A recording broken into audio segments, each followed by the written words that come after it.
Hello மக்களே, எல்லாத்துக்கும் கார்த்திகை தீப நல்வாழ்த்துக்கள். ஓகே மக்களே.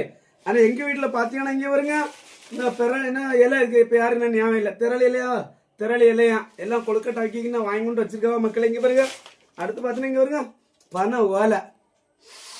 அப்ப என்ன மனம் நினைக்கிறியா? கொழுக்கட்டை வச்சா எப்படி இருக்குன்னு தெரியுங்களா? செமையா இருக்கும். அப்புறம் பாத்தீங்கன்னா வருங்க மெழுகுத்திரி எல்லாம் வாங்கிட்டு வந்திருக்காவ. கொழுக்கட்டை அவிக்கைக்கு மாவு வாங்கிட்டு வந்திருக்காவ. இந்த பாருங்க சுக்கு, கருப்பட்டி, இந்த பாருங்க பாசி பருப்பு எல்லாம் வாங்கி கொண்டு வச்சிருக்காவ. ஆனா என்ன ஆயிட்டு, எங்க வீட்டுக்காரர்களுக்கு உடம்புக்கு முடியல. என்ன கிடக்கு பாருங்க, ஒரே வீசிங் ப்ராப்ளம். அதனால அப்படியே கடைக்க வாங்கி கொண்டு வச்சதோட என்ன கிடக்கு. அதனால இந்த தடவை என்ன பண்ணது, கொழுக்கட்டை இல்லை. ஒருவேளை நாளைக்கு அவிச்சு தருவோம்னு நினைக்கேன். நீங்க எல்லாம் கொழுக்கட்டை வச்சு சாப்பிட்டீங்களா மக்களே? நான் ரொம்ப ஆசையா வந்த மக்களே கொழுக்கட்டை தின்னலாம் நினைச்சேன்.